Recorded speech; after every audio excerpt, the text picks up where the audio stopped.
Hello, and welcome to part 2 on using a word matrix and word sums to help teach students about adding suffixes, particularly when we have a suffix rule where something needs to change to the base word. So I've chosen a word, hop, as my base word, which means to jump, and we're going to add some suffixes onto hop. So we can make hops just by adding a suffix s.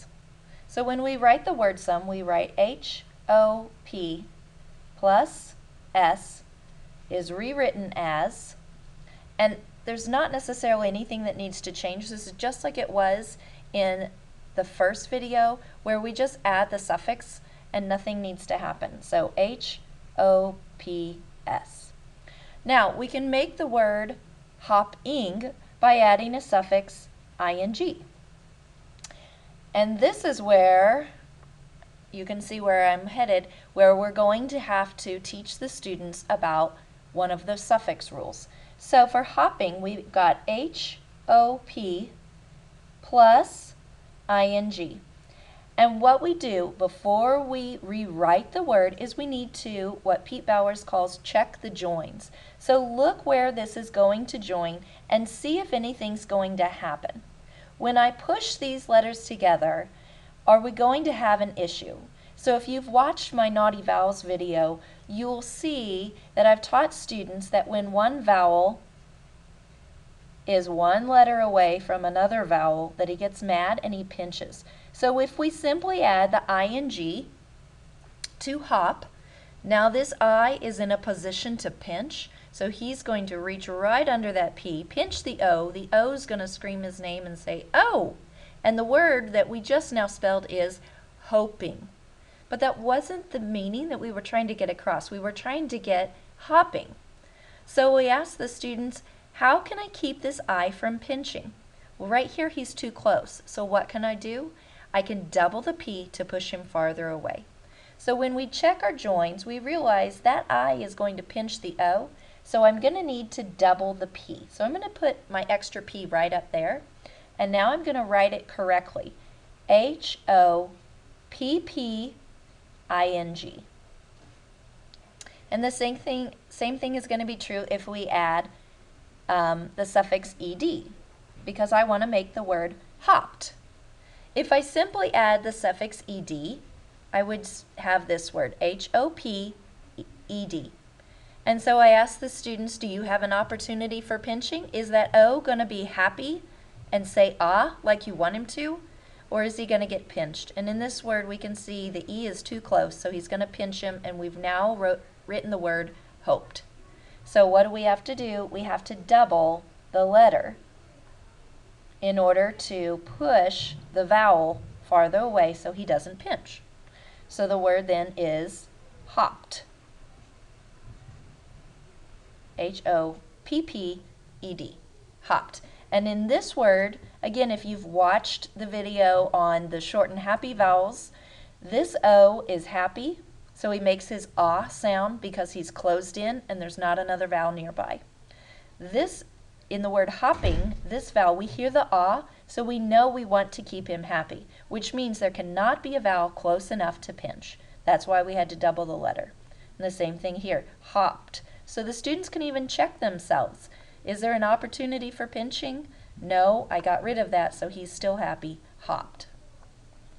Okay, so that's how I teach about when we have to add a letter when adding a vowel suffix. Notice it's only the vowel suffix that we have to do this to, because the vowels are the ones who pinch. So going along with that story of the naughty vowels, this helps you understand why we have to double a letter when we add a suffix. All right, so here is another word. So we're going to practice this with lots of different words. And you don't necessarily have to have a separate word matrix for everyone. But so here's one. We have run, and then we have runs, which is not a vowel suffix, so we don't have to do anything. Then we have running.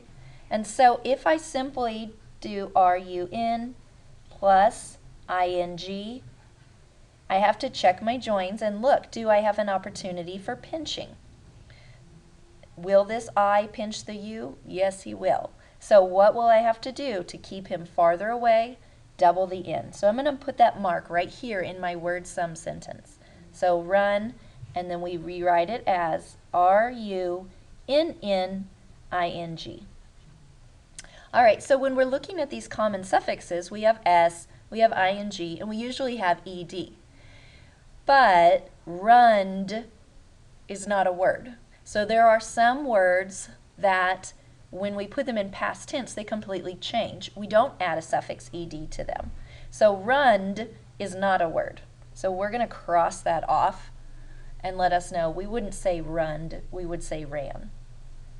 So we could add on here run-er with an er, and then we would look at it even right here. You can see how close it is together, and you can see this E is going to pinch the U, and so this would be runer, not the word I want. So we have R-U-N plus E-R, and we check the joins. We have to double the N before we add it so that that vowel is not going to pinch him. R-U-N-N-E-R.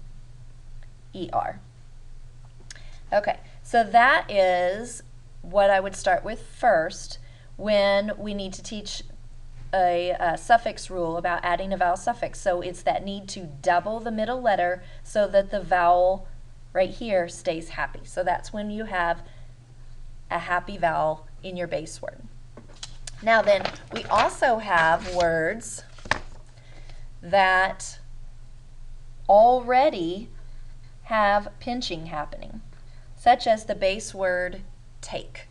So in this word, the E is pinching the A, and the A says A, and then the E is silent. So that's the base word take. So when I add a suffix, ing, we have to look at, when I write this, what's going to happen. So we have T-A-K-E plus ing, and now we check the joins. If I just add the ing to the E, so let's just kind of write it over here like we would do it normal, what would happen? And what the students typically say is the I would pinch the E. So now it would be take-e-ing, take-e-ing. So I asked them, is that what you want? No. All right, so if I get rid of this E, can the I still pinch? And so T-A-K, drop the E, I-N-G. Can this I still pinch him and make him mad, saying A, like I need him to? Yes. All right, because we know that it's not just the E that's naughty, it's all the vowels. So we have take plus ing, so we're going to drop the E in our word sum sentence, is rewritten as T-A-K, no E, I-N-G. We would do the same thing with take-er, adding an ER. Notice we can't do ED, take with an ED, taked. That's one of those words where it changes and that isn't proper English. So a taker technically is someone who takes something, not a word we would use very often. So we would use T-A-K-E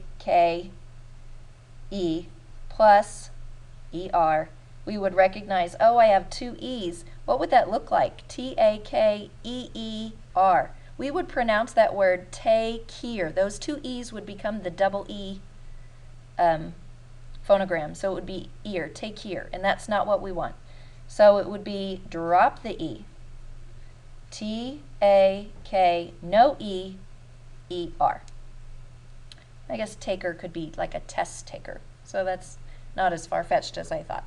All right, so that is how we would explain to students about when we would need to double a letter or when we would need to drop the E. So we're always asking students to check the joins, and then we're going back to our stories of the happy vowels and then the naughty vowels, and we're trying to decide, do I need a happy vowel here? If I do, I'm going to have to double the letter to keep him from getting pinched. Or do I already have pinching happening, and I need to drop a vowel to let someone else do that job.